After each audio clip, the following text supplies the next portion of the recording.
Hello बच्चों, संख्या पद्धति के पार्ट 2 वीडियो में आपका स्वागत है। पार्ट 1 वीडियो में आपने पढ़ा था प्राकृत संख्याओं के बारे में, पूर्ण संख्याएं और पूर्णांक के बारे में। इसमें हम पढ़ेंगे परिमेय संख्या। परिमेय संख्या जिसको रेशनल नंबर्स कहते हैं, क्या होते हैं? वे सभी संख्याएं जिन्हें p/q के रूप में लिखा जा सके परिमेय संख्याएं कहलाती है। जहाँ p और q दोनों पूर्णांक हो। ठीक है, पूर्णांक हम पढ़ चुके हैं। पूर्णांक क्या है?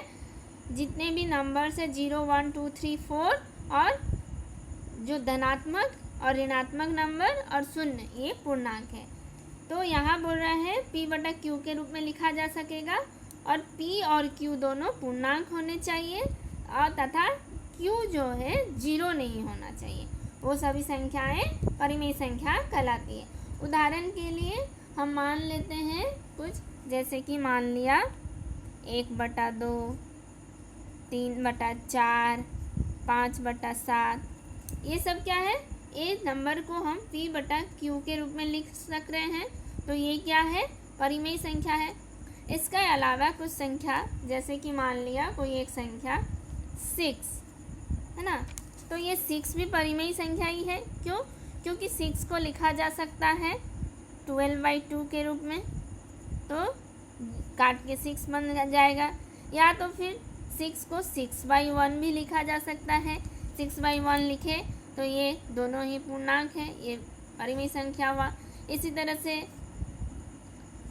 6 परिमेय संख्या, तो और भी कोई नंबर 1, ये भी परिमेय संख्या होगा क्योंकि 1 को भी 1/1 के रूप में लिखा जा सकता है। 2 ये भी परिमेय संख्या होगा, है ना। -3 ये भी एक परिमेय संख्या है ना। अब आप पूछेंगे कि अच्छा, आप इसके बाद पढ़ेंगे आप परिमेय संख्या उसमें। तो ये सभी संख्याएं क्या है? परिमेय संख्या है। इसके आगे हम पढ़ेंगे अभी अपरिमेय संख्या। नेक्स्ट है अपरिमेय संख्या। वे संख्याएं जिन्हें p/q के रूप में नहीं लिखा जा सके अपरिमेय संख्याएं कहलाती है। जैसे क्या हो सकता है? जैसे है √2, √3, √5, पाई, ये संख्याएं। ठीक है, √2 ये इसको हम रूट के बाहर नहीं ला सकते हैं, है ना। तो ये ऐसी संख्या है जो पूर्ण वर्ग ना हो, यानी रूट के बाहर जिनको नहीं ला जा सकता है वो संख्याएं अपरिमेय संख्या। साथ में पाई भी अपरिमेय संख्या। ये संख्याओं को हम p/q के रूप में नहीं लिख सकते। अब आप पूछेंगे कि √2 को तो हम √2/1 के रूप में लिख सकते हैं, तो फिर यह परिमेय संख्या होना चाहिए क्योंकि यहाँ पे हमने 6 को 6/1 के रूप में लिखा था और कहा था कि 6 एक परिमेय संख्या है ना। तो √2 को अगर √2/1 लिखेंगे तो क्या ये परिमेय संख्या होगा? तो भी ये परिमेय संख्या नहीं होगा। क्यों? क्योंकि ये क्या बोल रहा है? परिमेय संख्या क्या बोलता है कि जिन्हें आप p/q के रूप में लिख सकें, परंतु यहाँ p और q क्या होना चाहिए? दोनों ही पूर्णांक होना चाहिए। और पूर्णांक क्या है? पूर्णांक जो है वो 0, 1, 2, 3, 4 और -1, -2, -3, ये अनंत तक, -10 में भी अनंत तक।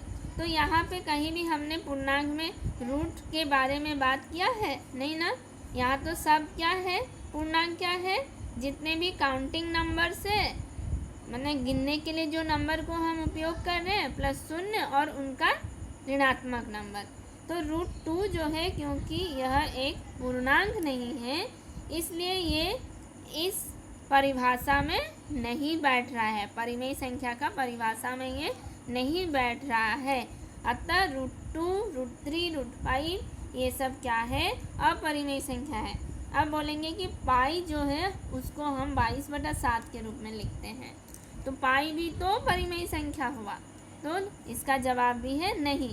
पाई बराबर 22/7 लगभग वैल्यू है, ये पूरा एक्यूरेट वैल्यू नहीं है, निश्चित नहीं है, लगभग में हम लोग 22/7 लिखते हैं।